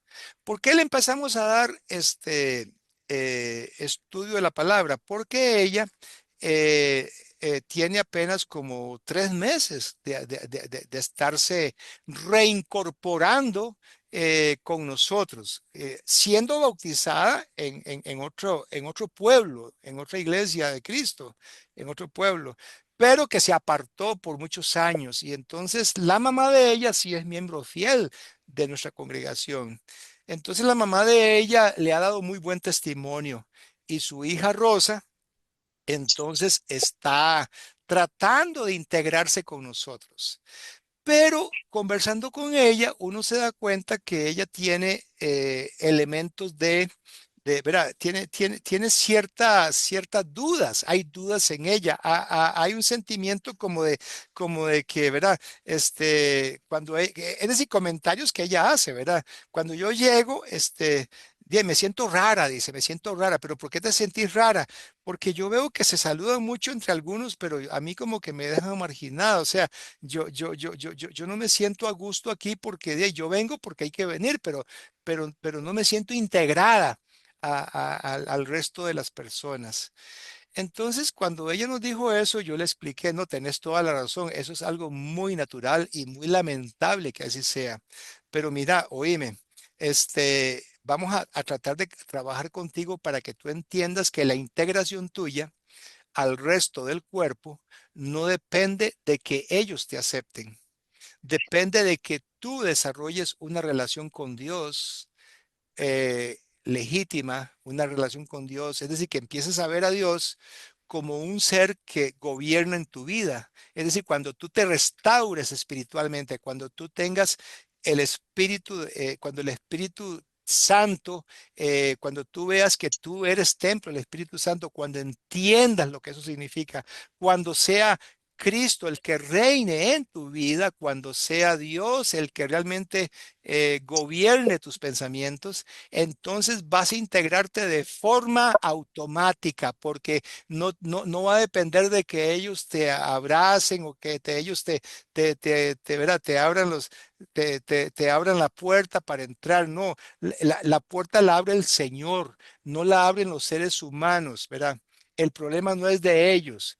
Ellos son seres humanos, pero en realidad nosotros necesitamos el poder de Dios. Cuando nos sentimos validados por el Señor, entonces las personas a quienes nos acercamos van a ver que somos sal de la tierra, que somos luz del mundo. Entonces las personas nos van a recibir también, porque no es a nosotros a quien reciben, es a Cristo que está en nosotros.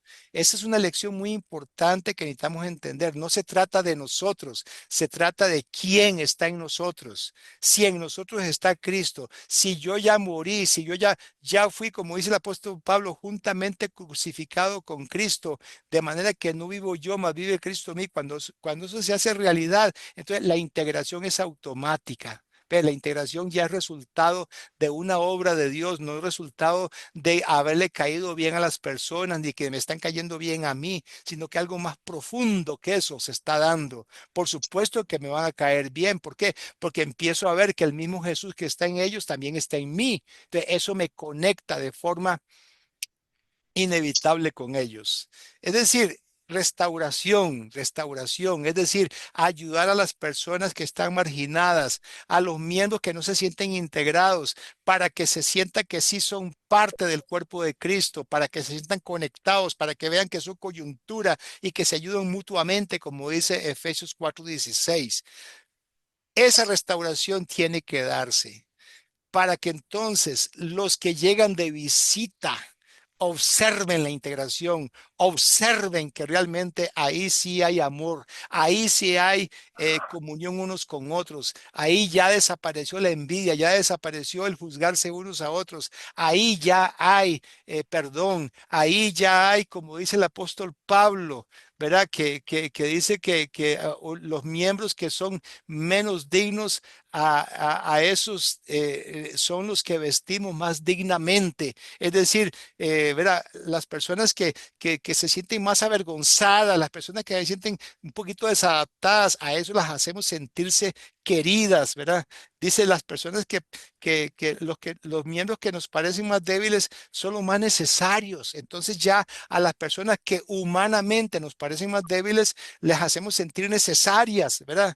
Y así por el estilo. Dice que los que son menos decorosos, a esos vestimos con más decoro. Se tratan con más decoro esos miembros. Todo eso es parte de la labor que necesitamos hacer para poder evangelizar a los de afuera. Los de adentro necesitamos estar plenos, necesitamos estar integrados para que los de afuera entonces puedan convencerse de que sí hay resultados de la obra de Cristo en la vida de cada uno de nosotros. ¿Algún comentario? ¿Alguna aporte? Algo. Sí.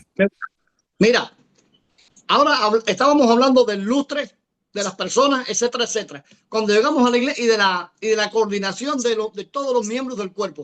Hay una iglesia en Santa Clara que realmente me rompió el corazón, pero en el sentido positivo. Ellos han sobrevivido los últimos 25 años con una fuerza increíble, donde tienen el sentido de unión, donde tienen el sentido de que cada miembro es importante el uno para el otro. Incluso hay dos casos. Un muchacho de las personas que yo bauticé lleva 25 años buscando novia y la está buscando en la iglesia. Y yo le digo a él, óigame, tienes que salir un poco y expandirte porque va a venir el Señor y se te va a acabar la oportunidad. Pero la convicción de él es tan grande que sigue empecinado en buscar novia ahí en ese lugar.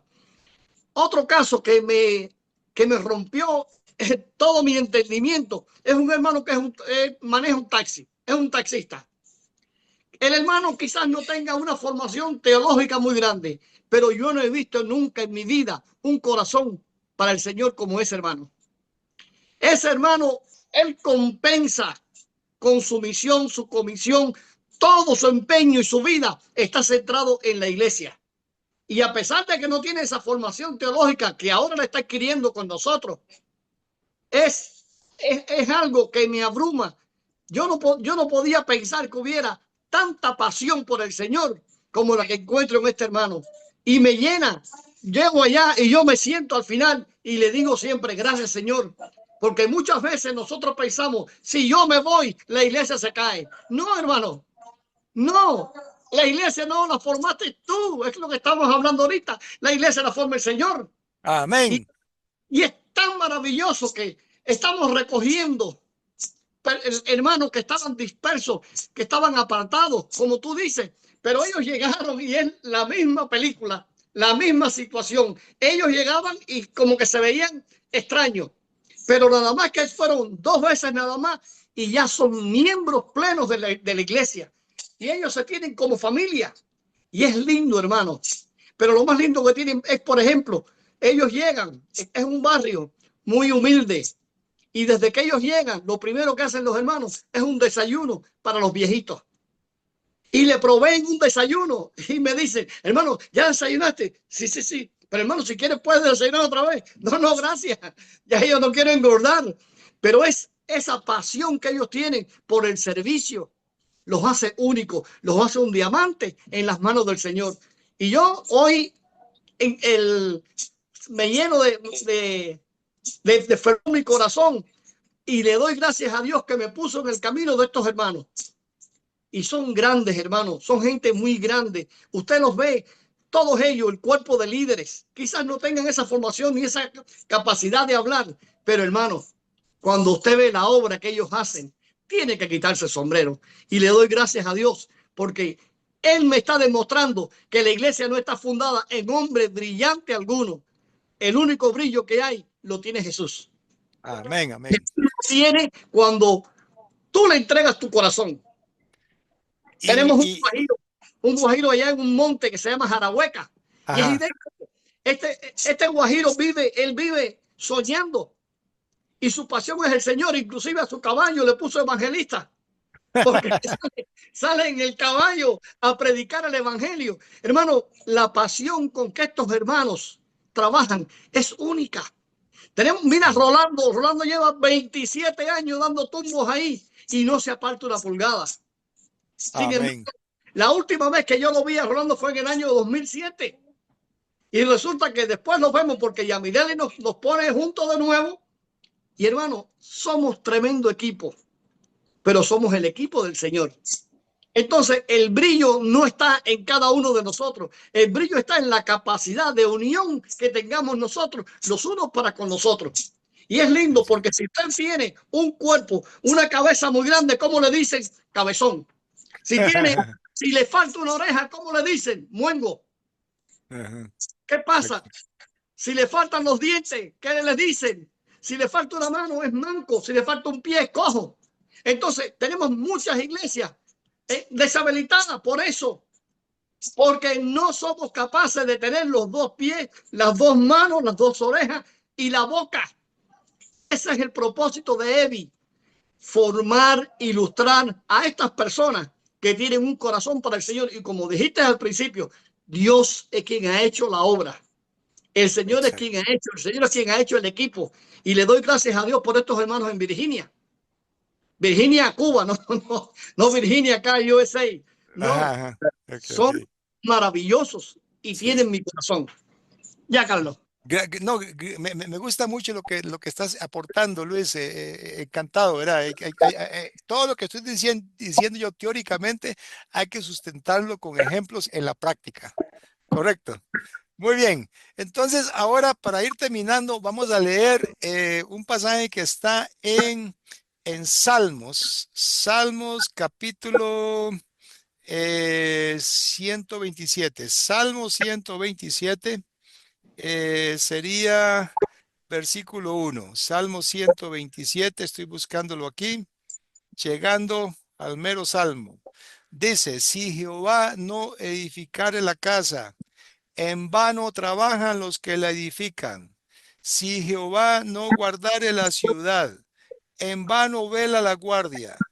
Por demás es que os levantéis de madrugada y vayáis tarde a reposar. Voy a cambiar aquí el anclaje. Vamos a ver, anclaje.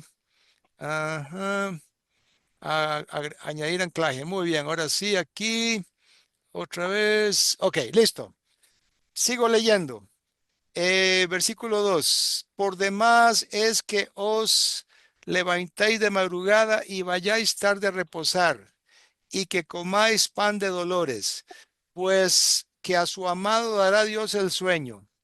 He aquí, herencia de Jehová son los hijos, cosa de estima el fruto del vientre, como saetas en mano del valiente. Así son los hijos habidos en la juventud.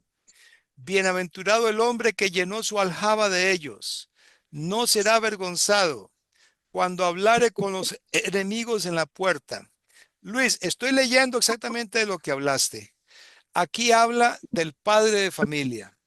Le dice al padre de familia que herencia de Jehová son los hijos.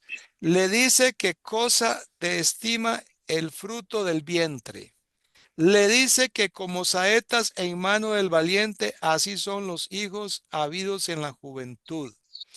Esos hijos espirituales, Luis Pedraza, esos hijos espirituales que vos de los cuales hablas, son hijos, son saetas en mano del valiente. Entonces, ¿verdad?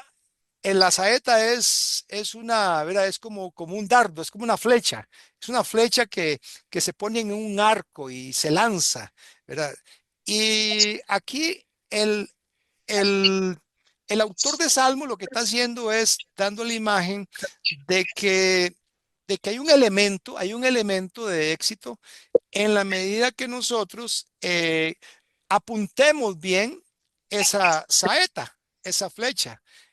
Apuntarla al blanco depende de nosotros.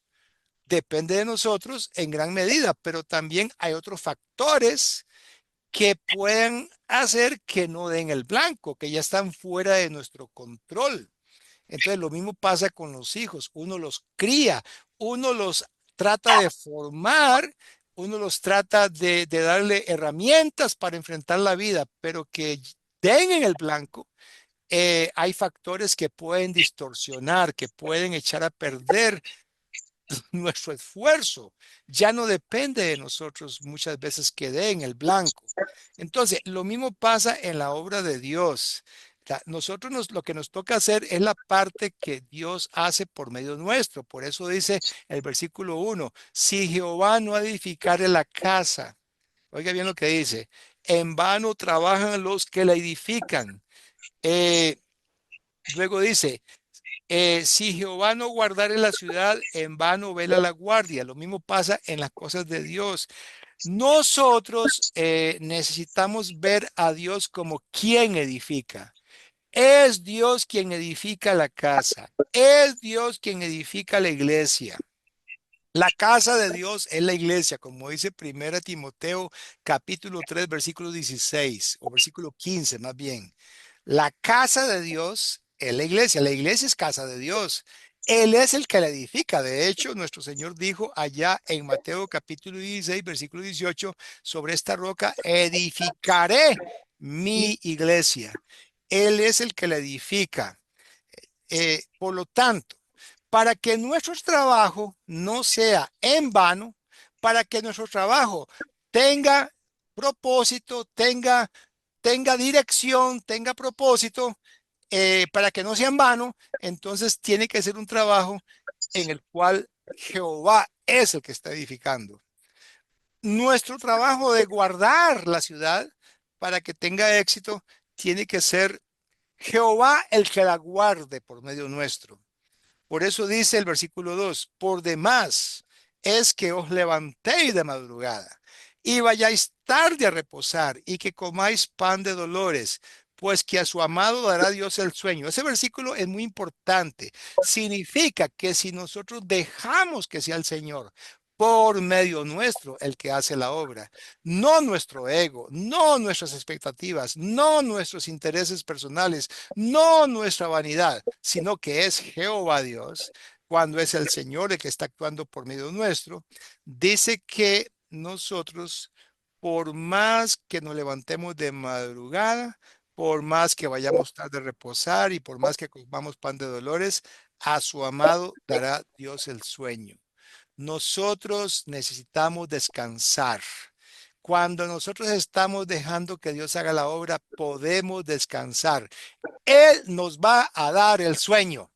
Nos va a dar el sueño. A los obreros de Dios, Dios les da el sueño, pero son obreros que permiten que Dios sea el que edifique.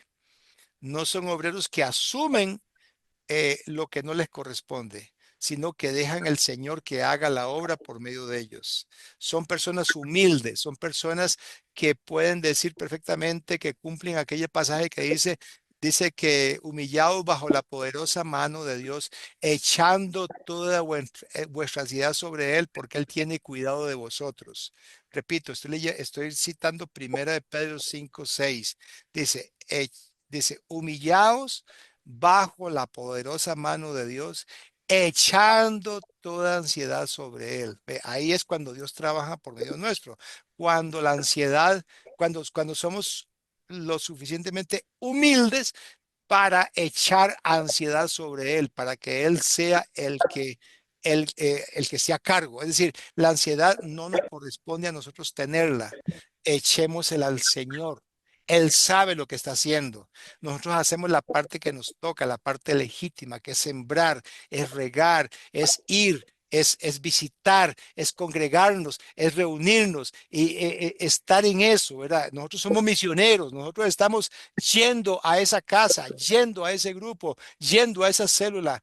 Cada semana, no faltemos, hagamos la reunión. Abramos la escritura, oremos, prediquemos la palabra, enseñemos. Esa es la parte que nos toca a nosotros. Pero descansemos. Una vez que hacemos lo que nos toca, descansemos. El Señor va a dar el crecimiento. Básicamente esa es la lección de hoy. Hermanos y hermanas, esa es la lección de hoy. Yo les agradezco mucho a ustedes su participación, pero no estoy terminando. Estoy dando espacio para que tal vez el hermano Luis haga algún comentario más. Carlito, es muy lindo este salmo y muy fuerte también. Primero voy a basarme en la familia. Nosotros los padres cuando tenemos los hijos, queremos que los hijos sean marionetas de nosotros. Me acuerdo de un hermano americano que fue a Honduras y adoptó a un muchachito. Pero este hermano tenía una joroba grande y caminaba así como un turkey, como un pavo. Como un pavo. Y resulta que el muchachito, cuando yo lo veo, caminaba igual que su padre, lo imitaba en todo.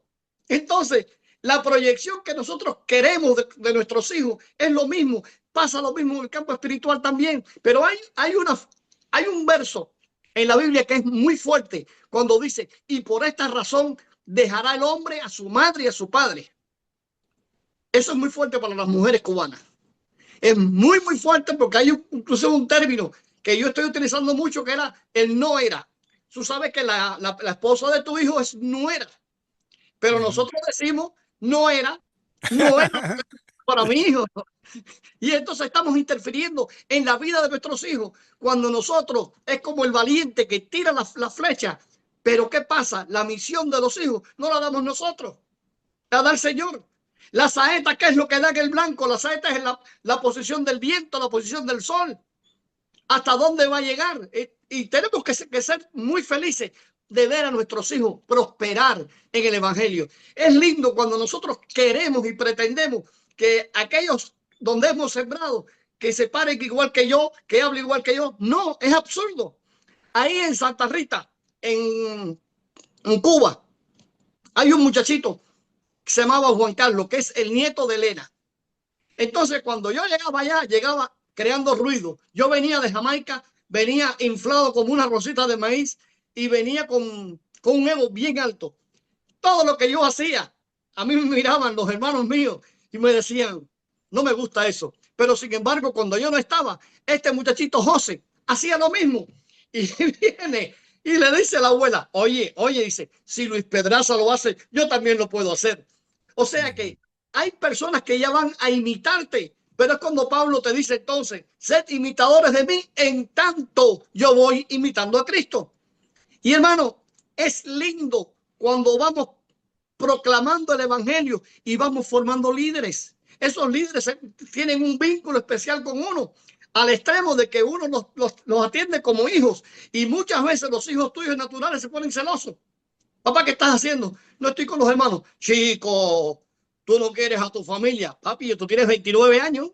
Ya, tu familia es tu mujer y tu hijo. Ya tu familia no soy yo. Entonces, oye, tú no quieres a tu familia. Mami, tú tienes 42 años. Ya tú tienes a tu familia. Tu papá es parents, no es padre. Y es, hermano, lo que el Señor nos dice, que cuando ponemos todas las cosas en la mano de Dios, no tienes que esforzarte. Pero no seas vago tampoco, no vayas al extremo, porque no te dice que por gusto tú te esfuerzas, trabajas a sobretiempo y haces todas las cosas. Si no pones a Dios en el centro, Jesús es la piedra, es el fundamento. Entonces, cuando vamos predicando el evangelio y ponemos ese fundamento, podemos descansar en el Señor. Amén. Y el descanso en el Señor viene. Yo voy a cumplir 70 años pronto, con el favor de Dios. Entonces, mi papá se murió a los 70 y fue el que más lejos llegó. De ahí para atrás, toda mi familia, 60, 50, 40. Y a veces uno se pone, y dice, bueno, padre, yo verdaderamente quiero romper el récord. Si tú me dejas llegar a los 80, pero son cosas que nosotros nos proponemos, pero es el Señor el que dispone. Y el Señor va a disponer. Y por eso yo le decía a mis hijos, yo no quiero morirme en este país. Yo quiero morirme, como dicen los vikingos, con la espada en la mano. Porque si tú no te mueres con la espada en la mano, no puedes entrar al Balaya. Si tú no te mueres como líder con la espada en la mano, no puedes entrar al reino. Para entrar al reino tienes que entrar como los vikingos, con la espada en la mano. Y ese es mi propósito. El día que el Señor me lleve y me llame, yo le digo a mi familia, yo personalmente quiero estar con la espada en la mano para poder entrar al cielo. Y el cielo de los cristianos, hay que entrar con la espada en la mano. Eso es todo, Carlitos. No, hermano, no tienes que medirte, Luis. Tienes micrófono libre, abierto. Voy a terminar leyendo un versículo. A menos que Alder quiera aportar algo. O Ehrlich. Solo decir amén a lo que decía el hermano Luis. Ok. Gracias, hermano Luis. Voy a leer un versículo para terminar y contarles una historia, ¿verdad? Un tico, Carlito. Alder, ¿qué parte te gustó más? ¿La parte de los vikingos? Sí, es correcto, hermano, la parte de los vikingos. Eso es algo que nosotros como cristianos y como líderes cristianos debiéramos tener en cuenta. Ahora mismo yo estoy buscando en el Facebook y el 90% de los líderes cristianos que yo conocí no tienen la espada en la mano. Están sentados en silla, como Elí, sentado en la silla a la entrada. Eso no creo que tengan entrada, pero no me toca a mí decirlo. Sí, hermano. Van a entrar al Balaya. ¿A qué? ¿Entrada qué? ¿Cómo se llama ese lugar? El Balaya. Valhalla. Valhalla, hermano. Ah, bueno, es de la mitología vikinga. Ajá. Odín Ok. es el dios de los vikingos y el Balaya es el lugar, es el cielo de los vikingos, pero para entrar ahí tienes que morir con la espada en la mano. Ajá. Perfecto. Leo esto, dice 1 Corintios 15:58. Así que, hermanos míos, amados, estad firmes y constantes, creciendo en la obra del Señor siempre, sabiendo que vuestro trabajo en el Señor no es en vano. Nuestro trabajo en el Señor no es en vano. Y termino contándole una historia. Cuando estuve en Catacamas, Roxana y yo estuvimos viviendo en Catacamas 6 años, del año 1988 al año 1992. En esos 6 años, siendo misioneros en Catacamas, Honduras, que es una ciudad, digamos, es un polo de desarrollo muy al oriente de Honduras. Y más adentro hay aldeas y para llegar a esas aldeas solo se podía llegar en mula o en caballo. Y yo tenía un doble tracción y empecé a llegar a una aldea llamada Las Camilas. Las Camilas, ahí estaban 2 varones, Juan Hernández y Tacho Hernández. Juan y Tacho eran 2 varones que estaban en la aldea y tenían su casa y sus hijos, tenían muchos hijos, cada uno de ellos. Y bueno, lo que pasó fue esto, que yo iba a dar estudio de la palabra a ellos. Y cuando yo llegaba había muchos niños y muchas niñas y mujeres y hombres que se reunían para recibir la palabra. Eh, Recuerdo que una vez cuando, bueno, a mí me costaba llegar mucho, había que pasar por potreros, había que bajarse del vehículo, abrir, no sé cómo se llama eso, ¿verdad? No es portón, es como una Portón. tranca, ¿verdad? Sí. Y Sí. entonces yo quitaba para poder ver a meter el vehículo. ¿Perdón? El falso. El falso, correcto, el falso. Y ya lo ponía y llegaba hasta allá adentro y daba el estudio. A veces me quedaba hasta el otro día. Un día me tocó salir como a las 8 de la noche.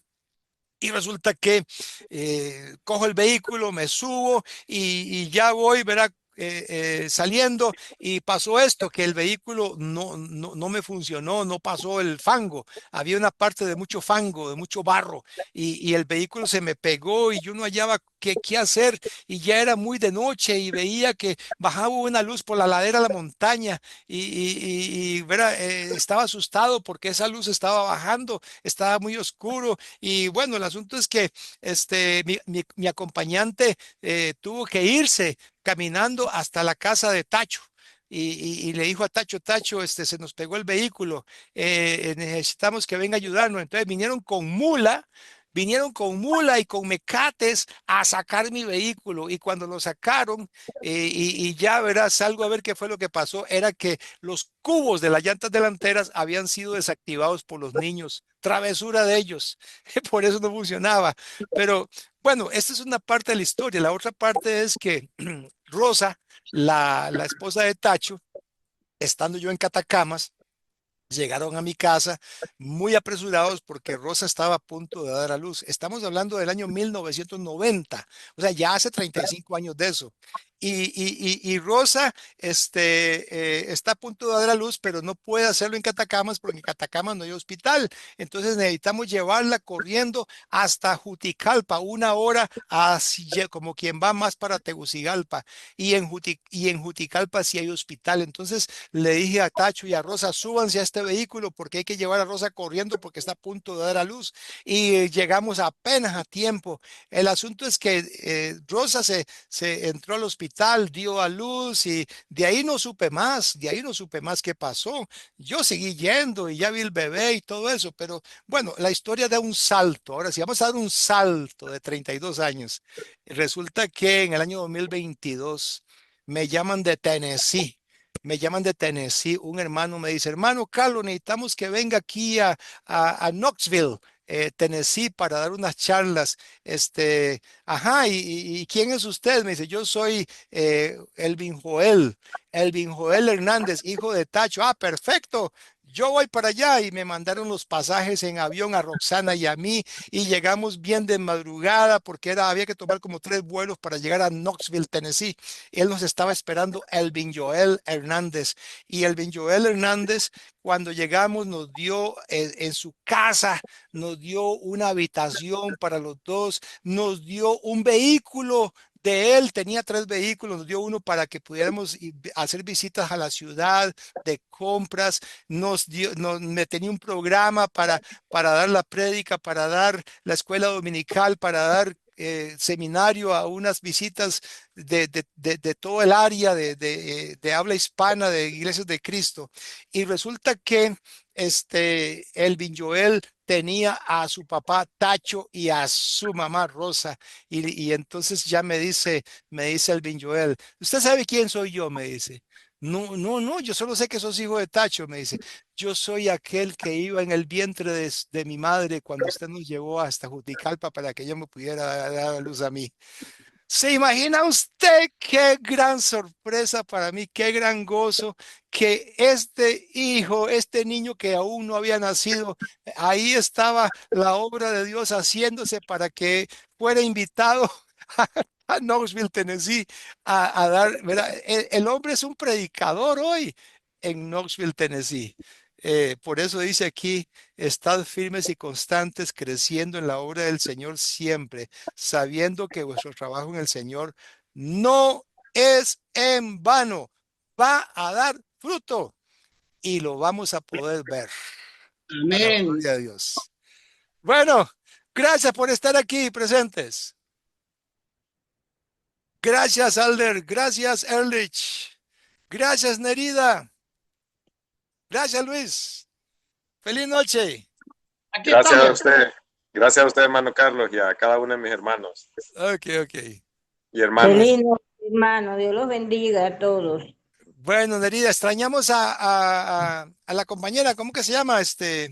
Alisanca. Lisanka, ¿qué pasó con Lisanka? ¿No sabes? Bueno, ella tenía una tía que la iban a operar y me imagino que deben andar en eso, porque y también se sentía un poco mal. Hoy teníamos la despedida de la reunión de damas de la iglesia y ella tampoco pudo ir, porque dijo que se sentía un poquito mal. Me Entiendo. imagino que o está mal o está acompañando a la tía. Sí. Bueno, esperamos que le vaya bien en todo. Saludos a Lisanka y a Henry, ¿verdad? Ok. ¿Los vas a ver mañana? Ah, sí. ¿Los Bueno, vas no a sé, ver? Sí. mañana a la iglesia los veo, Sí. supongo. Ok. Bueno, buenas noches a todos. Luis, ha sido un placer. Muchas gracias, hermano. Dios te bendiga. Gloria a Dios por ti. Gracias, hermano. Que Dios te bendiga, Carlito. Somos un equipo. Somos un equipo. Hicimos buena mancuerna hoy, ¿verdad? Sí, hermano. Muy buena. Mano derecha, mano izquierda. Ok. Dios te bendiga, Carlito. Ok.